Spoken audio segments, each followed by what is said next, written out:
بسم الله الرحمن الرحيم الحمد لله رب العالمين والصلاة والسلام على رسول الله وعلى آله وصحبه أجمعين ما بعد. This will be part 2 of chapter 129, باب في آداب المجلس والجليس, the etiquette of sitting and circles and in gatherings. We mentioned many hadiths. We will move forward بإذن ta'ala. The author النووي رحمه الله تعالى, he says, وعن أبي سعيد الخدري رضي الله عنه أنه قال سمعت رسول الله صلى الله عليه وسلم يقول خير المجالس أوسعها, رواه أبو داود بإسناد صحيح على شرط البخاري. وعن أبي هريرة رضي الله عنه قال قال رسول الله صلى الله عليه وسلم من جلس في مجلس فكثر فيه لغطه فقال قبل أن يقوم من مجلسه ذلك سبحانك اللهم وبحمدك أشهد أن لا إله إلا أنت أستغفرك وأتوب إليك إلا غفر له ما كان في مجلسه ذلك, رواه الترمذي وقال حديث حسن صحيح. وعن أبي برزة رضي الله عنه قال كان رسول الله صلى الله عليه وسلم يقول بآخرة إذا أراد أن يقوم من المجلس سبحانك اللهم وبحمدك أشهد أن لا إله إلا أنت أستغفرك وأتوب إليك. فقال رجل يا رسول الله إنك لا تقول قولا ما كنت تقول فيما مضى, قال ذلك كفارة مما يكون في المجلس, رواه أبو داود ورواه الحاكم وأبو عبد الله في المستدرك من رواية عائشة رضي الله عنها وقال صحيح الإسناد. وعن ابن عمر رضي الله عنهما أنه قال قلما كان رسول الله صلى الله عليه وسلم يقوم من مجلس حتى يدعو بهؤلاء الدعوات اللهم اقسم لنا من خشيتك ما تحول به بيننا وبين معصيتك, ومن طاعتك ما تبلغنا به جنتك, ومن اليقين ما تهون به علينا مصائب الدنيا, اللهم متئنا بأسماعنا وأبصارنا وقوتنا وما أحييتنا واجعله الوارث منا واجعل ثأرنا على من ظلمنا وانصرنا على من عادانا ولا تجعل مصيبتنا في ديننا ولا تجعل الدنيا أكبر همنا ولا مبلغ علمنا ولا تسلط علينا من لا يرحمنا, رواه الترمذي وقال حديث حسن. وعن أبي هريرة رضي الله عنه قال قال رسول الله صلى الله عليه وسلم ما من قوم يقومون من مجلس لا يذكرون الله تعالى فيه إلا قاموا عن مثل جيفة حمار وكان لهم حسرة, رواه أبو داود بإسناد صحيح. وعنه عن النبي صلى الله عليه وسلم أنه قال ما جلس قوم مجلسا لم يذكروا الله تعالى فيه ولم يصلوا على نبيهم فيه إلا كان عليهم تيرة فإن شاء عذبهم وإن شاء غفر لهم, رواه الترمذي وقال حديث حسن. وعنه عن رسول الله صلى الله عليه وسلم أنه قال من قعد مقعدا لم يذكر الله تعالى فيه كانت عليه من الله تيرة, ومن اضطجع مضجعا لا يذكر الله تعالى فيه كانت عليه من الله تيرة, رواه أبو داود وقد سبق قريبا وشرحنا التيرة فيه. So we mentioned chapter 1, or the first part of this chapter, the etiquette of sitting in a gathering. The etiquette of sitting, the etiquette of standing, the do's and the don'ts that the Muslim should abide by, that you can't take someone out of their seat. If you're older or more knowledgeable, you can't kick someone out of their seat. Okay, how to sit in a gathering. And there are many hadiths that we just read.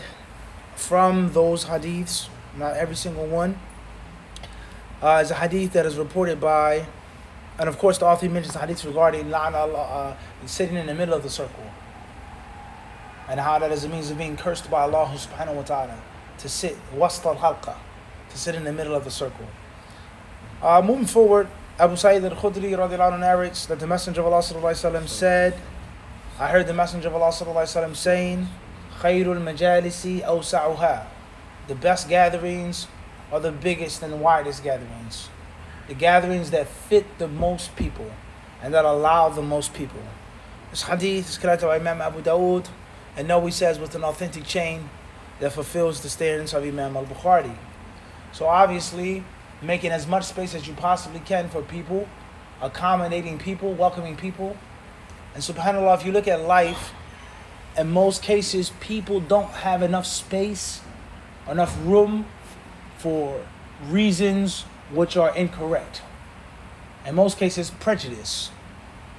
Okay, whether that's prejudice based off of a rank or a class, rich, wealthy, poor, or that's a sex, men, there's no space for women, or race, or group, or etc. And the list goes on and on. Just think about people today who talk about birth control, and they talk about family planning, and they talk about population. The population of the earth is out of control.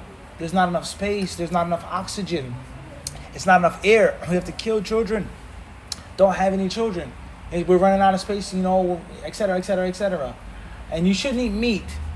You should eat a plant-based diet, because the more meat that's consumed, the more animals are needed on the farm, and that's more detrimental upon the environment and the ozone, so on and so forth. Okay, tell you. So we should not have children. Many people should die, illnesses, viruses, because it's not enough space. Why isn't enough space on earth? For argument's sake, how much land do you own? How many houses do you have? How many mansions that you never ever live in? You may visit this place once every 2-3 years, but yet and still you claim that there's not enough space. There's more than enough space, but without greed and without excluding people. These people are on the outside. They have no right to fresh air into space. But I have acres upon acres upon acres upon acres on one ranch. This is only my ranch in Texas. Now my ranch in California. This is my ranch in Nebraska. This is my vacation home in New England. You have 5-6 acre estates, which is a ton of space.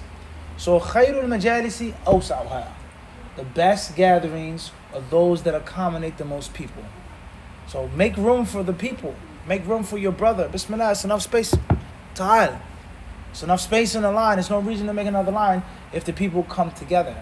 So the Prophet in this hadith is teaching us to be one and to be unified, and not to look at each other with different reasons of distinction, except for that which Allah and His Messenger makes a means of distinction. Khairul majalisi awsa'uha. Think about that in your life. There's always enough space if you really want to make space for someone. Wallahu ta'ala alam. Abu Hurairah radiyallahu anhu reports that the Messenger of Allah alayhi salatu wasalam said, Man jalasa fi majlisin, whoever sits in a gathering, فَكَثُرَ فِيهِ لَغَطُهُ. And he says many things, even if those things aren't haram, but things which weren't the most beneficial. You're just talking, but you spoke a lot. And before you stand up, and before everyone parts ways, you say, Subhanaka Allahumma wa bihamdika. Subhanaka Allahumma wa bihamdika. You praise Allah subhanahu wa ta'ala, you declare Allah to be perfect and free from any imperfection. Wa bihamdika. Ashhadu an la ilaha illa anta. I bear witness none has the right to be worshipped but you. Astaghfiruka. I seek your refuge or your protection. Wa atubu ilayk. And I offer repentance to you. Anyone who does this, illa ghufira lahu ma kana fi majlisihi dhalika. He'll be forgiven for any sin or mistake or shortcoming that he said in that gathering. And this hadith is collected by Imam Tirmidhi, who declared it to be sound. And he mentions another hadith narrated from Abu Barzah, which is very similar as well. And this goes to show is that a person should be mindful of sitting and standing. You should be mindful of what you do, what you say, and that there's always an act of worship and there's always a supplication to be made. And nothing should just be worldly, absolutely worldly. And nothing should just be absolutely, cultural. That's it. We're just sitting around talking and chilling. La. Going to sleep isn't just a habit. It isn't just a function of the human being. Using the bathroom. The Prophet ﷺ says, وَفِي بُطْءِ أَحَدِكُمْ صَدَقَةٌ. When a man goes to his wife, it's what? It's a good deed. So it's not just you just having tea and sitting and talking. It's a majlis, in which we can get closer to Allah if we do and if we say something specific. But how many of us are that conscious? We sleep, we wake up, we go to the bathroom, we live with each other, we do things with our sons, our daughters, we play, we take them to the park. That's all worship with the correct intention. And when you do have shortcomings, you clean it up. So Islam gives you the opportunity of being connected to Allah subhanahu wa ta'ala 24/7. You go to sleep with the need of waking up to pray, you get rewarded in your sleep. Think about that. طيب. Next hadith is reported by Ibn Umar radiallahu anhuma. He says, قَلَّ مَا كَانَ رَسُولُ اللَّهِ. He says, the Messenger of Allah sallallahu alaihi wasallam never ever sat down and got up and left, except that he would say the following words. قَلَّمَا 9 out of 10 times, whenever the Prophet got up from sitting with us, the companions, this is what he would say. What did the Prophet ﷺ talk about with the companions? They didn't talk about the dunya. They didn't talk about politics. They didn't talk about sports, baseball, cricket, soccer. They didn't talk about women, fulana, this one and that one. He talked to the Sahaba about Quran. He gave them guidance. He talked about Jannah, yet and still he would make this supplication whenever he stood up. He would say, Allahumma qsim lana min khashyatik. Oh Allah, give us enough fear of you that will stop us from disobeying you. Give us a portion of khashya that will allow us to stop disrespecting your laws, violating your laws, and disobeying you, subhanahu wa ta'ala. وَمِن طَاعَتِكَ مَا تُبَلِّغَنَا بِهِ جَنَّتَكَ. And give us enough of your obedience, O Allah, that will allow us to reach paradise, that will allow us to go to Jannah. وَمِنَ الْيَقِينِ مَا تُهَوِّنُ بِهِ عَلَيْنَا مَصَائِبَ الدُّنْيَا. And give us enough certainty, enough yaqeen, that will allow us to manage the misfortunes of this world. Loss of life, bad health, loss on the battlefield, okay, deaths, injuries, all of the masa'ib, the things that happen to you in this world. Allow us to have enough yaqeen that we can deal and we can manage these things. Allahumma mati'na bi asma'ina. Oh Allah, allow us to use, to enjoy and to benefit from our hearing and from us seeing. Allow our ears to be a means of good for us and our eyes to be a means of good for us. وَقُوَّتِنَا مَا أَحْيَيْتَنَا. And allow us to benefit from our physical strength as long as we're living.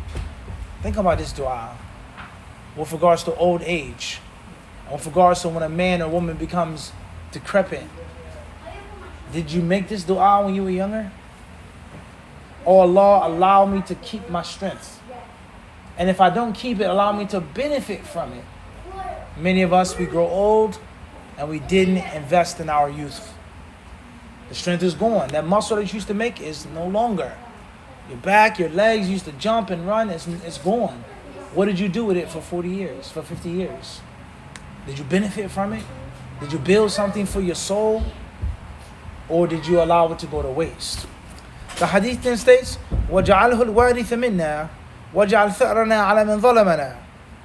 Okay, and those who succeed, the believers, those who come after the believers, and what they'll do and how they'll behave. And oh Allah, allow us to have vengeance against those who have wronged us, those who oppress us, and those who transgress against the Muslims. How can a Muslim help the non-Muslim kill Muslims?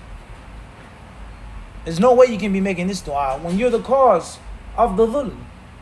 And the dhulm would be impossible if it wasn't for you. In order for me to attack the Muslims, I have to fly over your airspace. La hawla wa la quwwata illa billah. And then says, وَانْصُرْنَا عَلَى مَنْ عَادَانَا. And Allah give us victory upon all who show hatred and enmity. All who hate us, allow us to be victorious against them. وَلَا تَجْعَلْ مُصِيبَتَنَا فِي دِينِنَا. O Allah, do not place calamity in our religion. Think about that one supplication.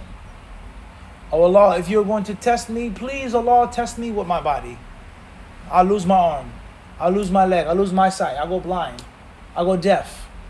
If my child has to die, if that's how you want to test me. But oh Allah, don't make the calamity in my religion. Think about that. Musibah. I wish a person doesn't pray, doesn't fast. I wish a person is in zina, waliyadu billah, and he's stuck. He wants to stop making zina, but it's musibah. So the believer always wants his deen to be off limits. We'll go through the trials and tribulations. I crashed my car, somebody sued me, I lost my house, I got this illness, this chronic disease, but not in the deen. No fitna in the deen. And that is, according to many scholars, the true meaning of fitna is when the truth and the falsehood are no longer discernible. You can't distinguish between right and wrong anymore. You're in a major fitna, and not necessarily that which happens to you in the worldly life. وَلَا تَجْعَلِ الدُّنْيَا أَكْبَرَ هَمِّنَا. Allah, make not this world the greatest of our worries. You have to worry something about the dunya. You have to worry about bills, providing for your family. You have to worry about, your health, your hygiene. You have to make some business, loss in business, profit, capital, my investments. I'm a financial business guy, no problem. But that can't be the thing that you think about first when you wake up. Nor can it be the last thing you think about before you go to sleep. Nor can it be the means of you, chewing your nails and biting your fingers and ripping your hair out, you're stressed out for money. That's a mushkila. وَلَا مَبْلَغَ عِلْمِنَا. Oh Allah, don't make this world the limit, the cap of our knowledge. The only thing that we can see and understand is this hayat dunya. And that's obviously most kuffar like that. Everything is about technology, culture, music, art, food, sex, and the list goes on. That's all they know is this world. And there's nothing that's above and beyond this world. وَلَا تَصَلِّتْ عَلَيْنَا مَنْ لَا يَرْحَمُنَا. And Allah, place not in charge over us those who won't show us mercy. Please don't put a tyrant in charge of us and in authority over us. Obviously, this supplication could be explained in 3 or 4 volumes, literally. And a person could do 10 khutbahs on this one supplication, and it wouldn't be enough. Class after class, khutbah after khutbah off this one supplication. How beautiful it is, and how profound and how comprehensive it is for the deen and the dunya. And this is from the speech of the Prophet ﷺ, وَعِثْتُ بِجَوَامِعِ الْكَلِمِ. Abu Hurairah radiallahu anhu narrates that the Messenger of Allah ﷺ says, مَا مِنْ قَوْمٍ يَقُومُونَ مِنْ مَجْلِسٍ. Whenever people sit down and then they get up, they begin and they end their circle or their gathering without mentioning Allah's name, إِلَّا قَامُوا عَنْ مِثْلِ جِيفَةِ حِمَارٍ. They will stand on the carcass of a donkey. They're getting up from a jifat himar, a dead donkey, a dead ass. The putridness of this rotting animal, that's the similitude of what they're walking away from. Because they sat down, they talked, and they didn't mention Allah subhanahu wa ta'ala's name. So if that's the punishment for not mentioning Allah's name, then what do you think is the punishment for having a circle, a gathering full of ma'siyah, cursing, swearing, lying, full of kalam, which is against Allah and His Messenger, backbiting Muslims, slandering Muslims, Sheikh Fulan, such and such, brother such and such, he's such and such, he's a such and such, wallah, he's a such and such, he's kada, he's kada. What do you think? How many carcasses you think they're standing up and walking away from? And what do you think is the smell, all right, of that decaying flesh? وَلَا حَوْلَ وَلَا قُوَّةَ إِلَّا بِاللَّهِ وَكَانَتْ لَهُمْ حَسْرَةٌ. And on the day of judgment, or says it will be a means of regret. They will have remorse for sitting and talking, not mentioning Allah subhanahu wa ta'ala's name. And that hadith is collected by Imam Abu Dawood with an authentic chain. And there are several other hadiths that the author mentions with similar meanings, that when you sit down, you must mention Allah's name and send prayers upon the Prophet sallallahu alaihi wasallam. If you can manage, every time we sit down and meet and talk, Allah's name is mentioned, the Prophet's name is mentioned, then no doubt that's a very healthy habit for a Muslim. It's a healthy habit. And you'll never have to worry about that on the day of judgment. Wallahu ta'ala alam. One question, Sheikh.